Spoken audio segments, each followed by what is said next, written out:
Hello, and welcome to Why It Matters Integration Unraveled, a Blueprint 1543 podcast. I'm Rebecca Dorsey, co founder and vice president of Blueprint 1543. At Blueprint, our mission is to support the development of integrated people, integrated churches, and integrated inquiry to help people ask and answer some of life's biggest questions using the tools of the sciences and the Christian faith.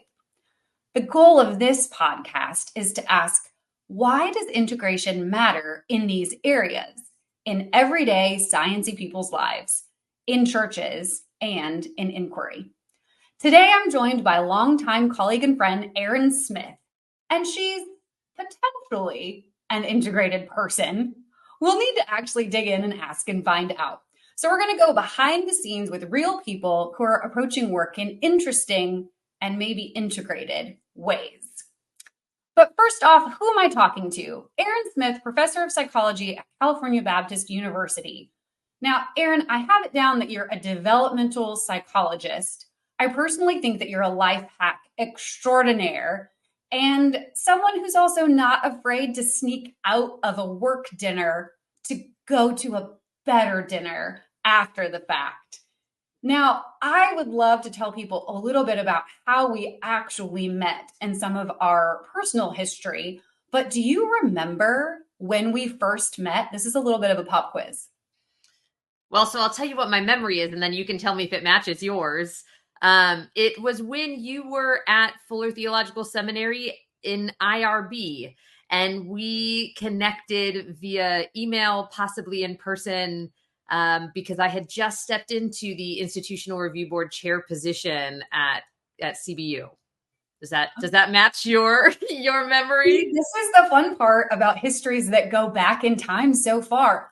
I believe you. I don't remember that. What I remember is, were you a part of Squigger, the beautifully named Squigger, which I was trying to think back, the Southern California Working Group on Cognitive Science of Religion? Were all of those letters in there? I think so. It was the world's worst and best acronym. It was the best because it was a word that we could use, and it was the worst because no one knew what any of the letters stood for.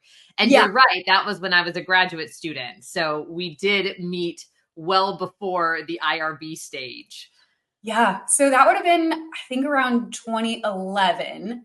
And I just remember thinking, because in Squigger, as I remember it, a bunch of researchers would come together on a Saturday and talk about your work.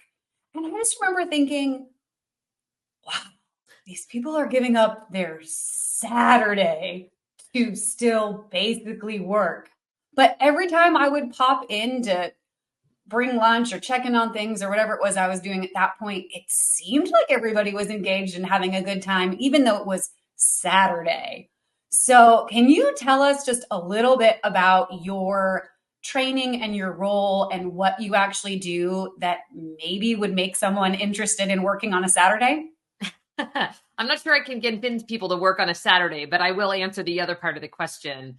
So I am trained as a developmental psychologist. My degree, my PhD is from the University of California, Riverside, where I was exploring children's developing scientific and religious cognition. So saying that more plainly, how is it that children develop the capacity to think about religious things, God, prayer, miracles, as well as scientific constructs, right? Germs, vaccines, and some of these things in both of these camps, we can't observe firsthand, at least not when we're talking about children.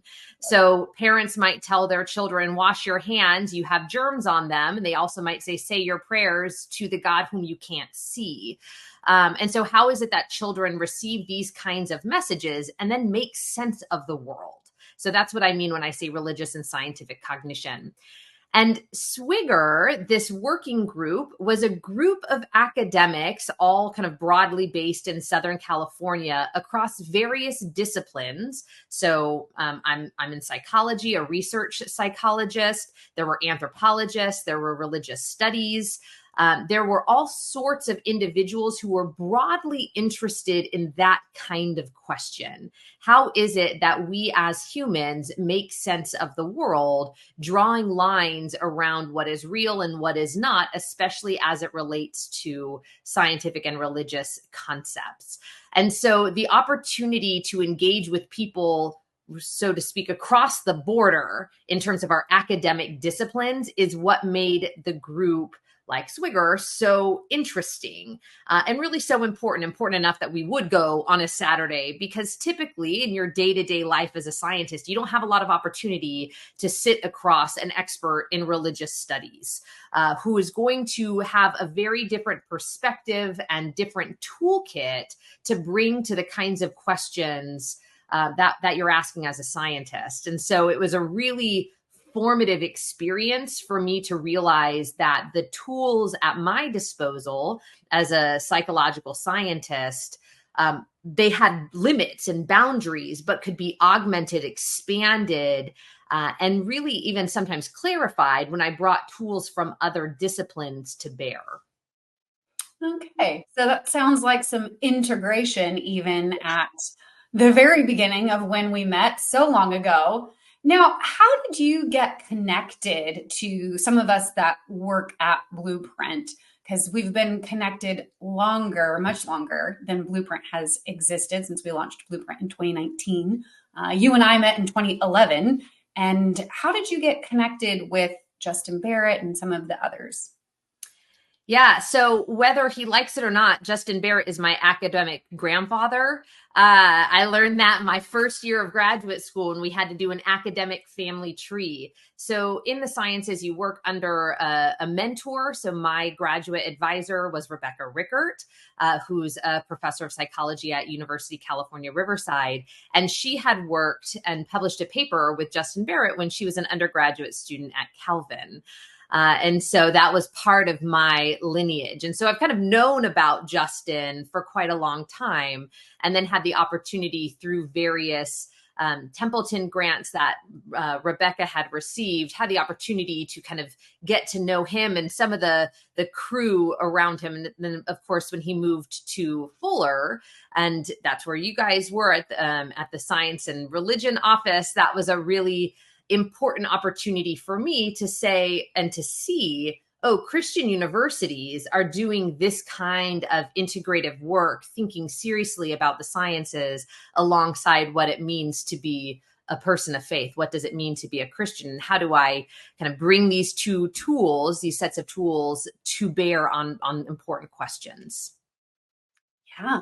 Okay. Well, that makes a lot of sense. Thanks for sharing. That's actually pretty funny too. I'm going to maybe suggest we start calling him Grandpa outside of recordings, of course, but that is really funny. Now, one of my personal favorite memories of you and I much later down the road is maybe our most recent memory of being at a conference together in Los Angeles and you agreeing to sneak out of the formal dinner to take me to my favorite restaurant since I've moved out of LA several years ago so that we could have really good food and connect just as humans. And I absolutely love that. So thank you for being the kind of person that will sneak out of a catered formal dinner to go get good food. Yeah. It's the Hobbit nature. We like good food and better people. Exactly. Yeah. Well, let's jump into why we're here in this conversation. When we were talking at Blueprint behind the scenes about integrated people and who could we reach out to ask the question, why does it really matter to be integrated versus working more in parallel, sort of compartmentalized? I'm a person of faith, or I have some, faith beliefs over here. And then on this other side, I'm a scientist, I'm a professional, and I have my day job. And so we're trying to explore, why does it matter to be integrated versus in parallel? And your name came up almost immediately. So I'd love to dig into a little bit of what motivates you to do the work that you do in the way that you do it, and what that actually looks like on the ground to be an integrated sciencey person, as we've started saying. So integrating together a life of faith with the work of the human sciences. And this is important because we get some questions and some pushback when we talk about Blueprint sometimes. Well, why does it matter to be integrated? I honestly ask the question sometimes too, why is this so important to be integrated? So I'm looking forward to hearing a little bit about what your perspective is and what this could look like on the ground. So starting at the beginning, you've shared a little bit already in the talk about Squigger, but what made you interested in psychology as a profession? So when my students ask me that question, they never get the answer that they expect, which is that it was just by accident. I didn't set out to study psychology. I didn't intend to go to graduate school. When I was my undergraduate degrees from Point Loma Nazarene University, I ended up majoring in psychology because it was endlessly fascinating and I didn't have another idea in mind. I'd kind of toyed around with theology and philosophy actually, but had some conversations that, for better or worse, dissuaded me from that option. And so I thought, well, I'm just going to get a degree and then get a job. And I tell my students, and it was true, that it was my intention to get a job at Enterprise Rent-A-Car because at the time they always seemed to be hiring. This is pre-Indeed, right? There was no Indeed, but there was Monster.com. And they always seemed to have a job that they were hiring for. And I thought, well, I don't know what I'm good at, but I could probably rent cars to people. You know what's funny, Erin? I have also had an interview with Enterprise Rent-A-Car in their management training program back way forever ago. So that's a funny shared piece of history that we have that we didn't know until this moment in time. So, get a job. I'm very grateful. I'm grateful for all the wonderful men and women at Enterprise Rent-A-Car and other rental agencies. But I'm also grateful that I had a professor, actually, he was my developmental psychology professor, who the beginning of my senior year at Point Loma just kind of pulled me aside with a comment on a paper that I had submitted to him and just said, have you thought about graduate school? I didn't even know what that meant. I mean, I didn't know, I kind of had this idea of what graduate school was. Most of my idea was wrong. But I thought, well, no, I haven't. But if you think I should, maybe I should, because I had a lot of respect for him. And at that point, I decided, well, I'll apply for graduate school. And then if I don't get in, I'll go get a job at Enterprise Rent-A-Car, right? That was my plan. Yep. And I ended up applying to a handful of schools and got rejected from most of them except one. And I'm just so grateful for God's providence. And I've told Rebecca this, that there's really no reason she should have accepted me. But she did. And I'm very grateful for that opportunity because it really launched a totally different trajectory for my life. Even when I started as a graduate student, it wasn't my intention to study religion. I was studying media and how children learn from fantasy and reality and these kinds of things. And then in another series of happenstance, she received a grant and asked, would you like to work on this project? And I just kind of kept saying yes, because I was too naive to realize that people actually make plans for this kind of thing. And I just kind of happened to roll forward into these opportunities that have just fundamentally shaped the way I think about the world.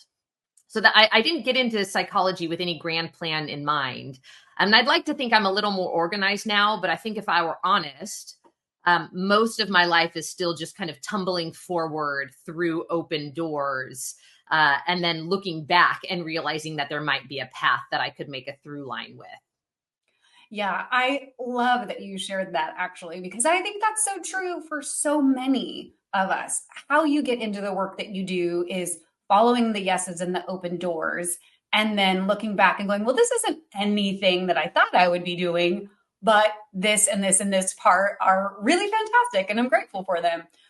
Because you can plan and train and have all these wonderful ideas, and if the doors don't open, the doors don't open. So I love that you shared that. And it was kind of an accidental, have you thought about? No, I haven't. What does that even look like? Yeah. So how close is your actual life then now as a professor and a researcher to what you thought it might be when you, maybe let's just say, graduated with your PhD? So by the time I was in graduate school, I I was pretty certain I wanted to teach, that I wanted to be at a teaching institution where I could also pursue and do research. Though even up until the point when I accepted the job offer at CBU, which is where I was started my employment after I finished graduate school, I was still applying for postdocs because I was trying to keep as many doors open as possible, right? Because I don't know where I'm going to just kind of tumble forward through, apparently.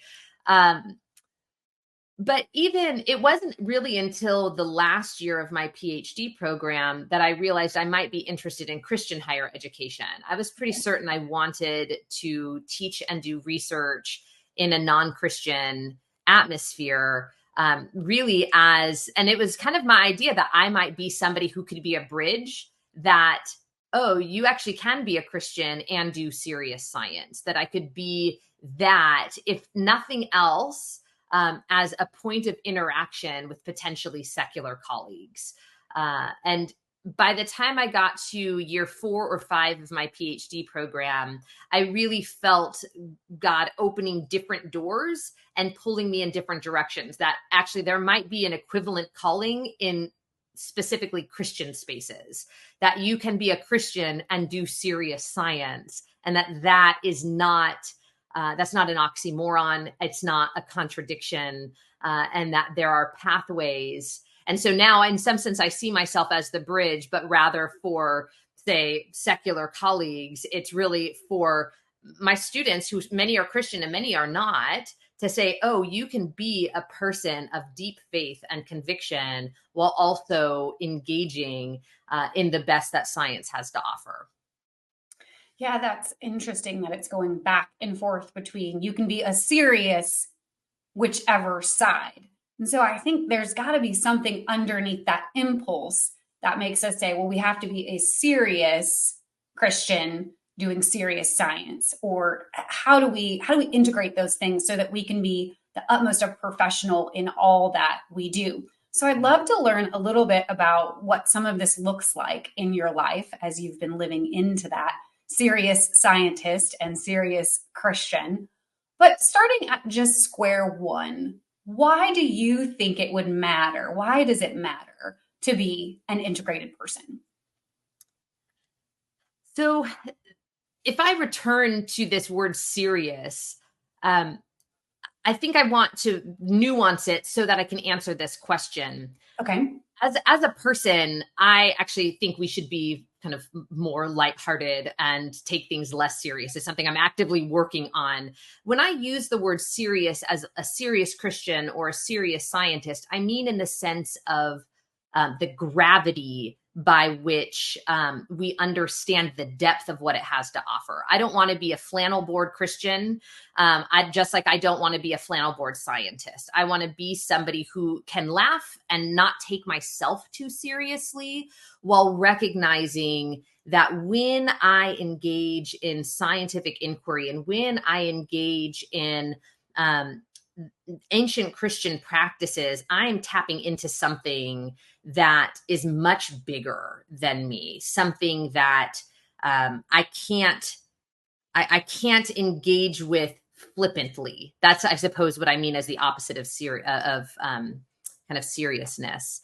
And so, for me, to be integrated is about being whole. It's about saying there is a depth of substance to who I am and what I believe that is far bigger than who I am and what I believe. That there is a sense of um, almost like the puzzle pieces, right? That it takes a while to put together a particularly complicated puzzle. And so there's always a few more pieces, but the more pieces we can click into place, the fuller the picture becomes. And so when I think about being integrated, it's about identifying, where are there pieces missing? Where is my faith shallow? Where am I relying on a flannel board interpretation of scripture? Or where have I just kind of accepted what like a media report of some scientific inquiry that maybe I need to probe a little bit deeper on, so that I can put these puzzle pieces into place in a way that doesn't just shape the way I think about the world, but shapes who I am in the world. I really love that very clear mental picture of a big puzzle, and that the picture becomes clearer as you put more puzzle pieces in, drawing the puzzle pieces from all these different parts of life and belief and knowledge and information. It's just a really beautiful word picture. And I can see in my mind's eye plenty of puzzles that are even just lying around my house right now, and thinking how it's really difficult when you get started on them, when you can't see clearly, and it does become more clear. So that's a beautiful word image. Thanks for sharing that with us. Now, what does it look like to start clicking some of those puzzle pieces together then in the work that you do as a psychologist or a researcher, or even in the classroom? That's a really good question. So for me, I think a lot about what C.S. Lewis said about that science can't fit in all of these other things, but Christianity as a worldview can account for itself and the arts and sciences and all of these other kind of pieces of the world. And I believe it's in that same section where he writes that I believe in Christianity as I believe in the sun, right? Not because I can see the sun, but because by the light of the sun, I can see everything else, that there is a certain amount of illumination. So when I think about integration, especially of these very different kinds of ways of knowing, it's not about definitive proof, but it is about illumination and possibility. And this is actually in the classroom, this is really what I try to communicate to my students. But I communicate it to my students because this is how I've experienced it in my life, that when I look around the world in wonder, wonder of God's majesty, that science has particular ways of illuminating, and arts have a different way of illuminating, and relationships have a different way of illuminating. When I look at the world and try to put all of these pieces together, it doesn't answer the question with a period at the end of the sentence. It actually puts commas in ways that just make God all that much bigger to me. That there is increasing wonder and curiosity about the possibilities of the kind of world that God has made and put us in. And to me, that's really exciting. And that's actually what I try to communicate when I think about what is integration. Integration for me isn't about answering all the questions, like I said, with that period, but rather it's about looking at the world with new eyes to see, right? That by the light of the sun, we can see more clearly, even as we don't see perfectly in this world. Yeah. So a lot of what you're sharing is about clarity and being able to see pictures and see what maybe you didn't see before. Mm-hmm. So how does that, if we come down really practical onto the ground, how does that play out in the research questions that you ask, or the kind of research that you do, the way that you teach? Do you have any stories or examples that could bring this to life a little bit? Yeah, thanks for that. I think a lot about the creation mandate. So I teach at California Baptist University. We are a university committed to the Great Commission to go and make disciples of the world. And when I think about the Great Commission, for someone like me, I'm not a missionary in a traditional sense. So what does it mean for me to live missionally where I am at? How does somebody like me fulfill the Great Commission? And as I think about that question, I connect it to the creation mandate, sometimes called the culture mandate, all right, to shape and cultivate culture. And for me, science is a really important way, especially in our modern culture, that we can shape and create culture.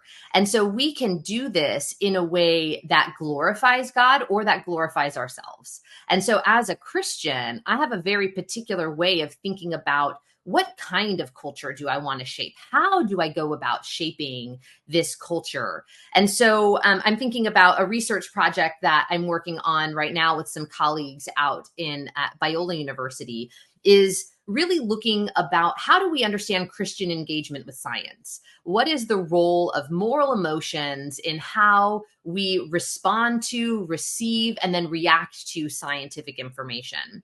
That very specific question that we're asking about moral emotions is part of a much bigger interest of mine of how do we equip Christians with an understanding that science can be a way that we glorify God. Right. And so it's created to this bigger connection for me between the culture mandate and the Great Commission, because how do we reach those who are holed up in scientific laboratories, right? If the only people we see are the 1040 window. And this is not a criticism of missionaries, right? It is to say that the mission field is anywhere and everywhere. But as Christians, sometimes we look only in some directions. Whereas science as a field, as a language, is just as much about living missionally. But to do that, we need to equip the next generation of students to speak in the language of science through the language of God. And so again, you've asked me for something concrete, and it's really hard for me to stay concrete because many scientific questions are so specific that if I were to tell you, oh, we found this effect, that's something that's really small and discrete. But for me, it's nested in a bigger picture of how do we raise a generation of faithful Christians who understand that when we are rooted first in Christ, the whole world is our playground for creation, for culture making in a way that can cultivate and bring disciples in this world.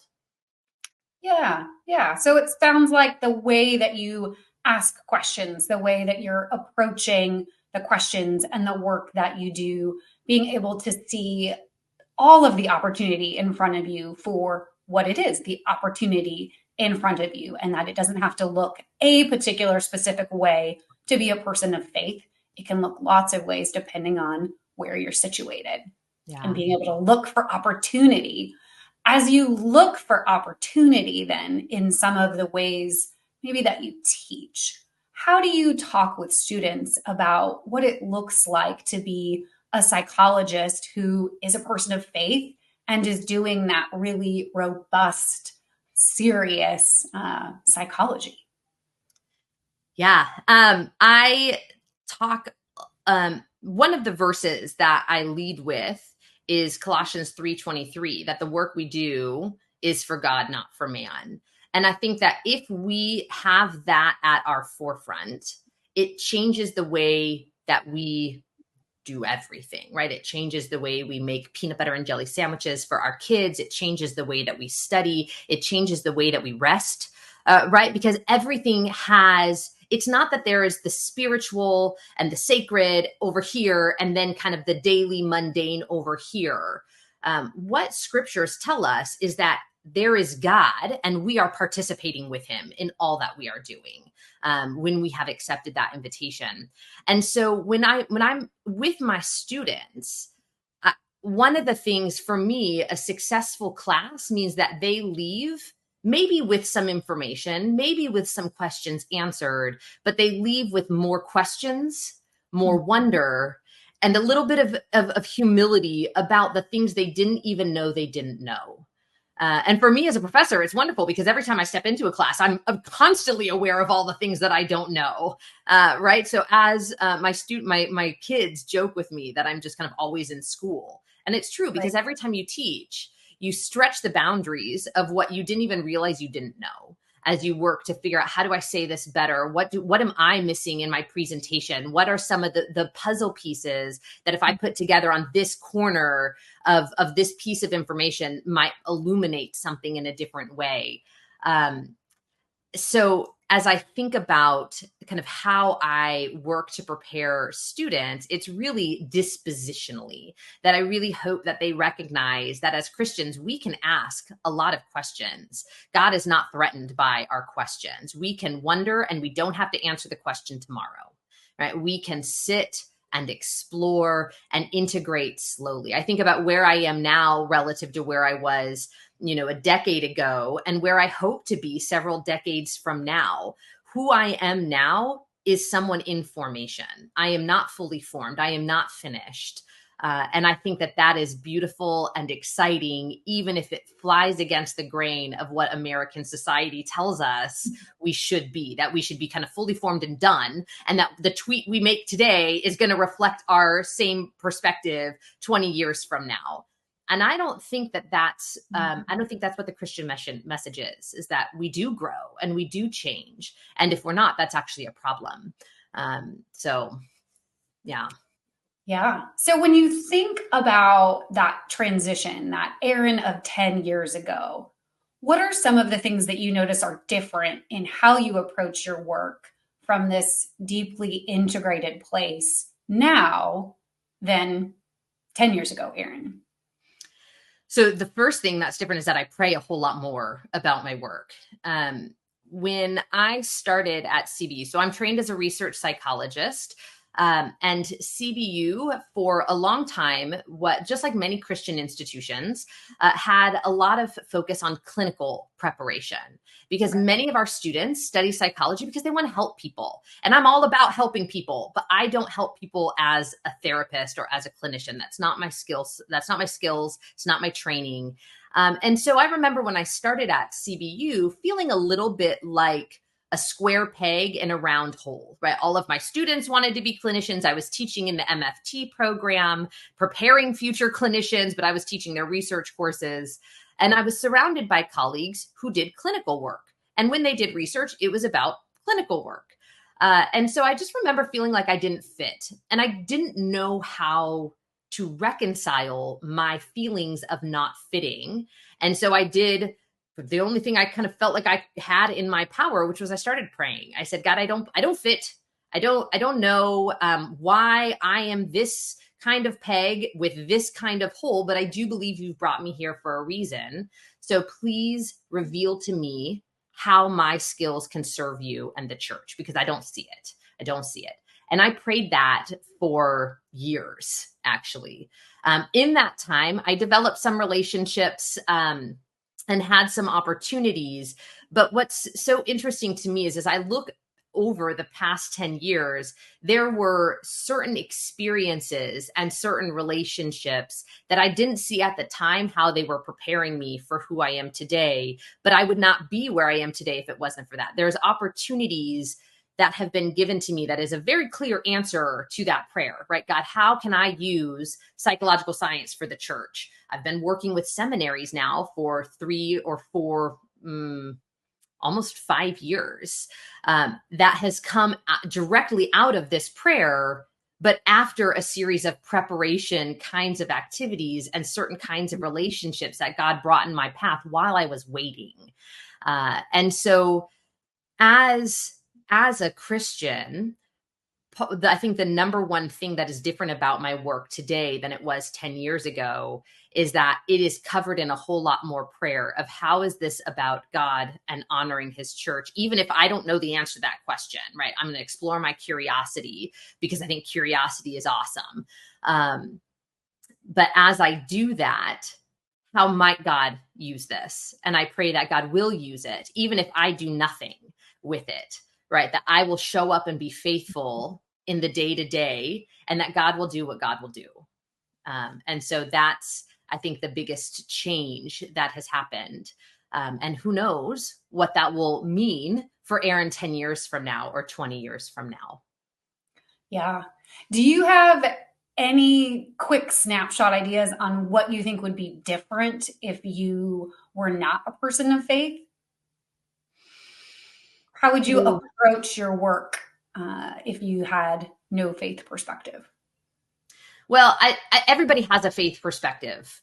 And so I don't quite know how to answer that question, because even if my faith perspective was one of agnosticism or atheism, that is a perspective that is brought to how we approach the questions.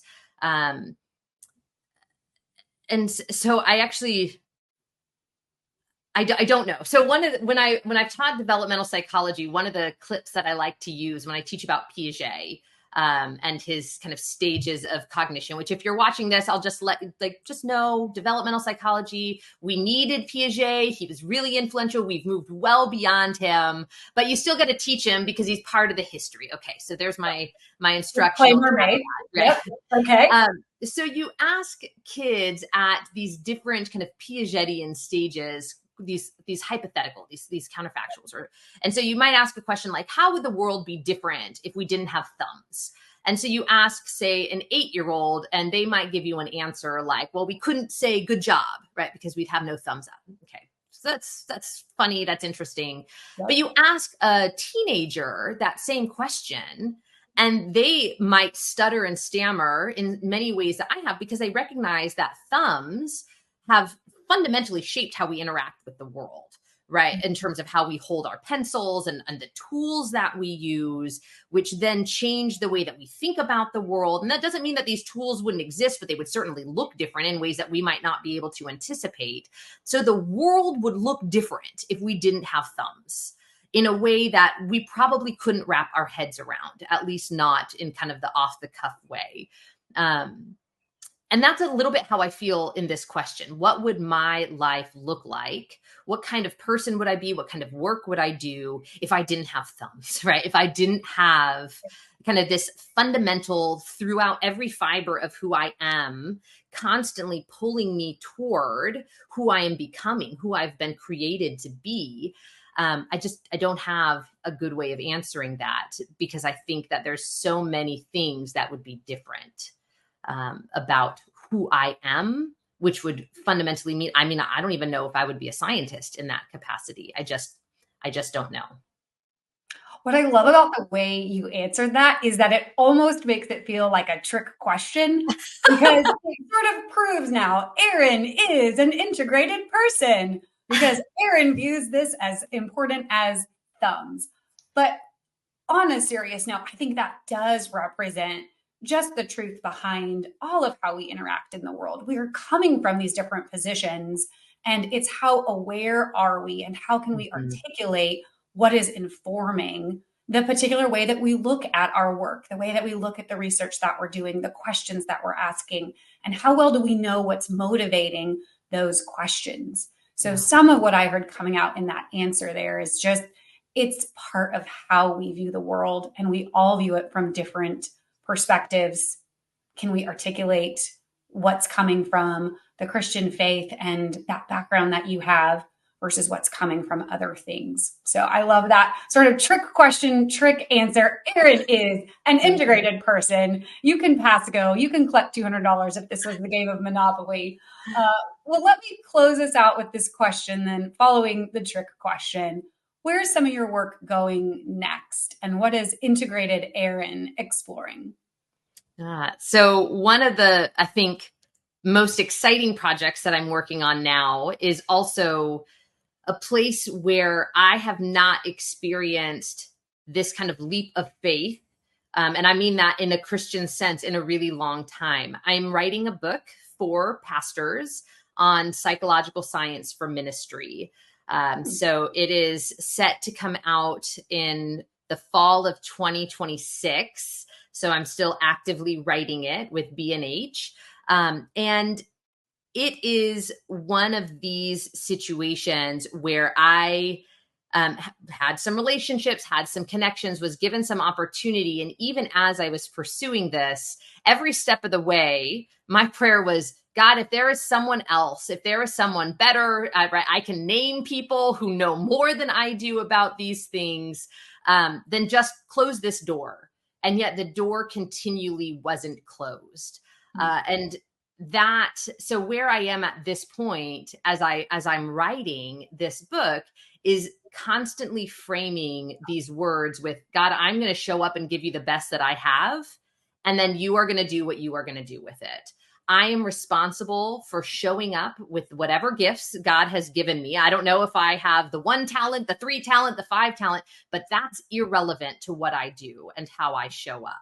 Right. So I show up bringing everything that I can, everything that I have, and constantly trying to cultivate who I am as I show up so that God will be glorified and God will do what God is going to do. And it's my prayer that if God does anything, it will be in a way that edifies the church, that strengthens the church leaders and the pastors who might interact with the ideas of psychological science in this book, but in a way that makes me small and God big.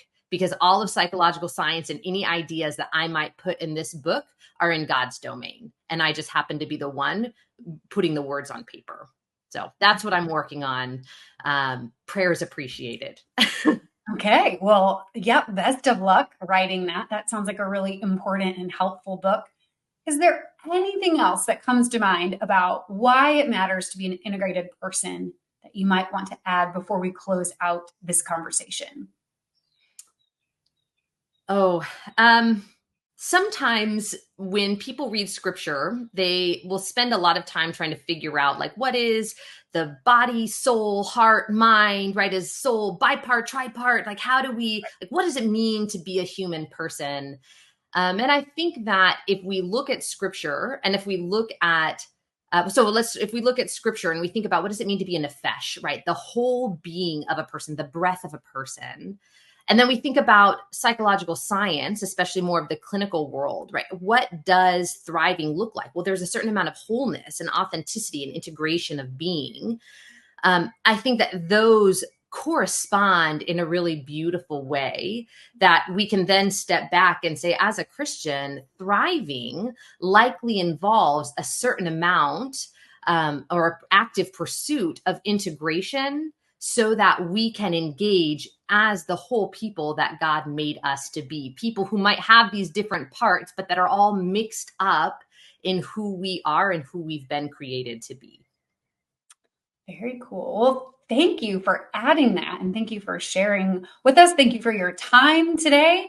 I think we will go ahead and put a stop point in the conversation for now. Thank you for joining us on Why It Matters, Integration Unraveled, a podcast exploring some of these deep integrative questions. So thank you, Erin, and thank you everyone for listening today.